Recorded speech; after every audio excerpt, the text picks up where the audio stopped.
Hello, welcome to the TV room. David Bradley here. Before I forget, there's something I must do.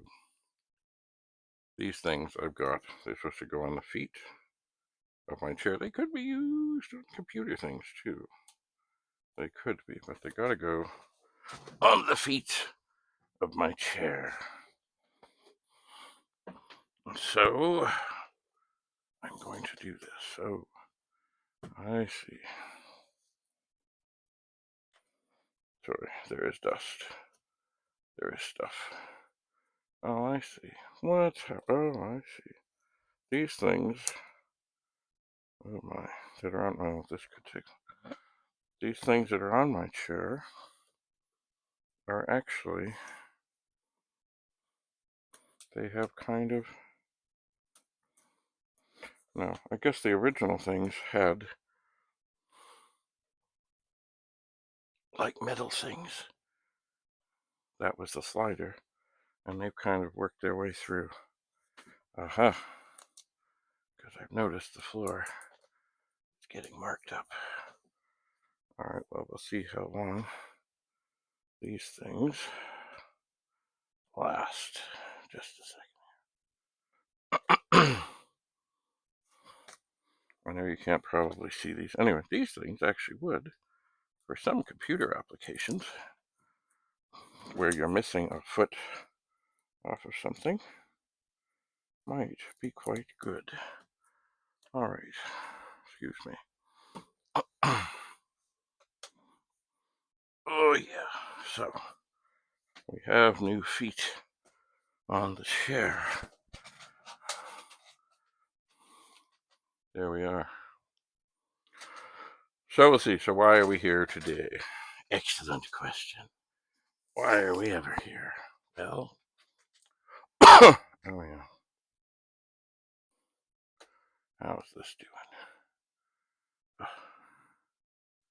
My iPhone is being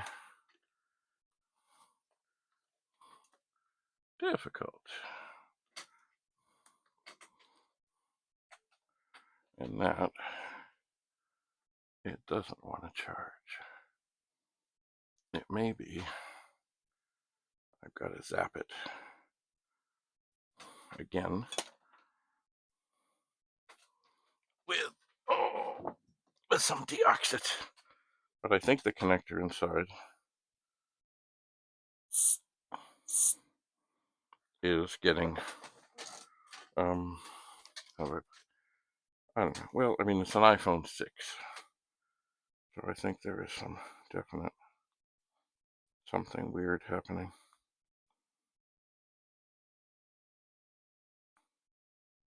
So I will work this in and out. See what I find, what I've been finding recently with the charger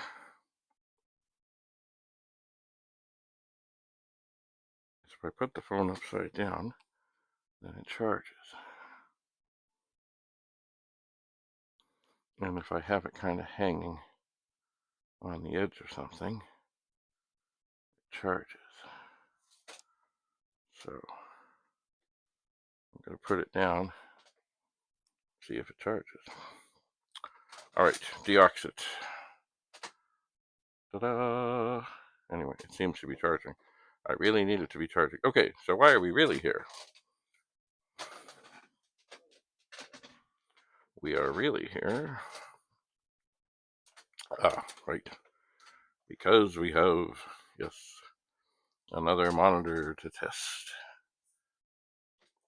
We do. Oh, yeah. And of course, it's a 1702. The best they ever made. Except for the 1701. So when I got these, the guy didn't have anything to hook them up to, so we just turned them on so that I could see, oh yes, the screen's lit up.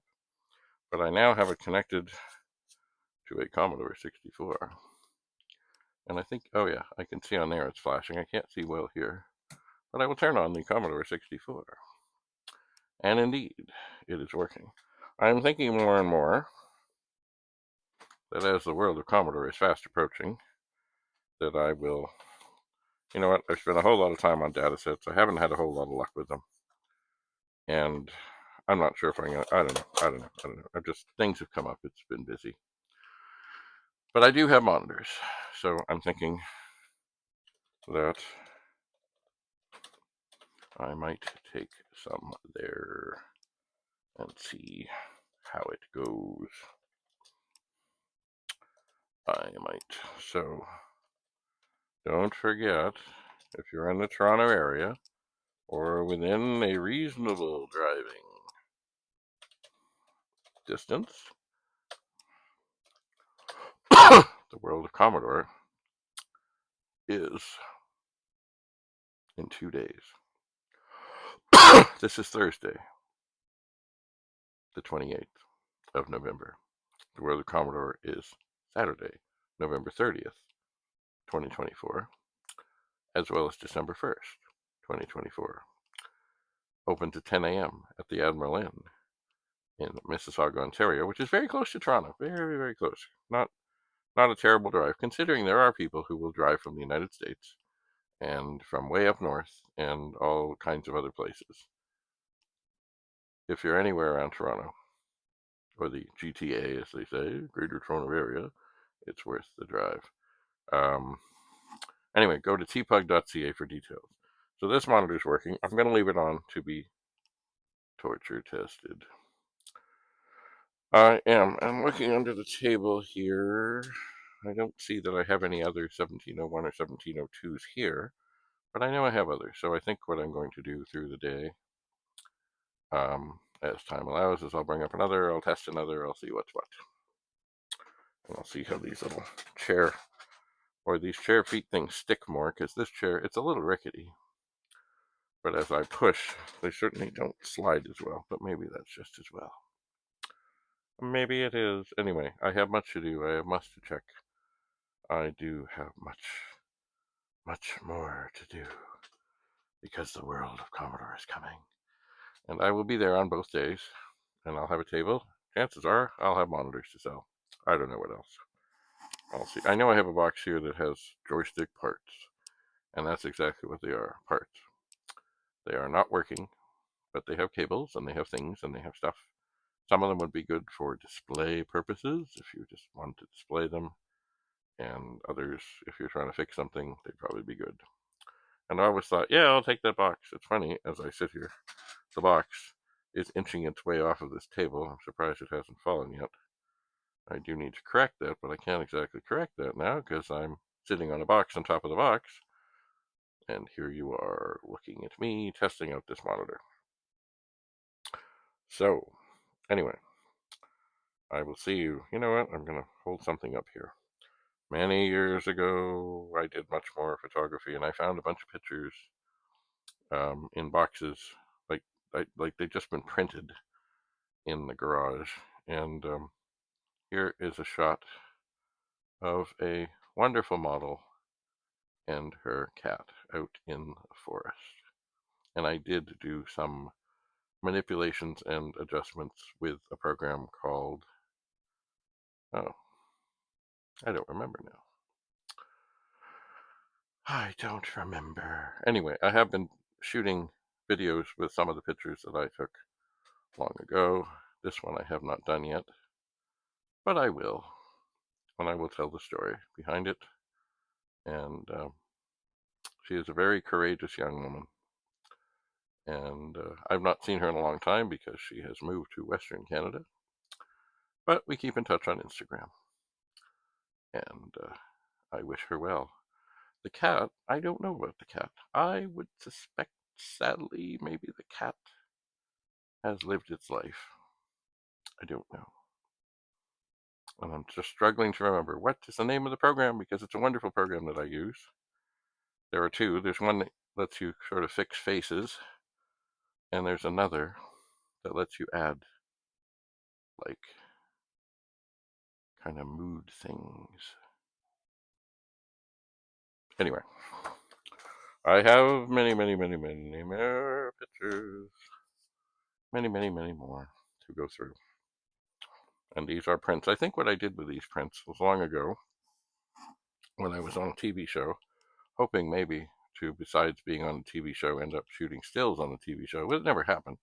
I took a bunch of my work and shared it amongst people and let them take it. And I had my name and phone number on the back in case anyone was interested. And I did get a few calls, and did a few things.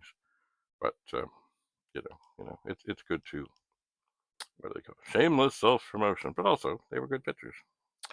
They were indeed. So we'll see you at the World of Commodore if you're able. I think they're recording the sessions, and I do think, possibly, maybe, I'll try and do a little interviewing while I'm there. Maybe. That's why I have these funky microphones. And I do have to make sure that everything is charged and everything is well and everything is good. I think where I'm at, the world, and I got to gather things. I think I will have power there. I think. So, have a lovely day. Here we have another working monitor. Funny, I heard the story, I think it was last year or the year before. A fellow who was at the World of Commodore picked up one of these at a secondhand store. And even though, it was made like 40 years ago, or almost 40 years ago, the guy at the store decided that he could offer him a 30-day warranty on it. And it's not that they never die, but it's rare. They're pretty good. Even though they're two different kinds, 1701, 1702, and one of the different batches of innards inside is much heavier than the other. The picture is wonderful, the picture is glorious, and as I said, I've seen these used in when the TV industry was still 4x3.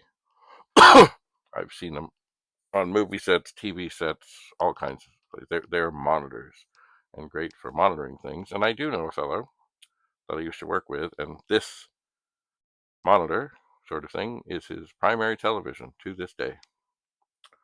Anyway, old habits are hard to break, and they are quite wonderful. So we'll see you at the World of Commodore. Admiral Inn, November 30th, December 1st, 2024. Go to tpug.ca for details. Thanks for coming. Have a lovely day. Bye for now.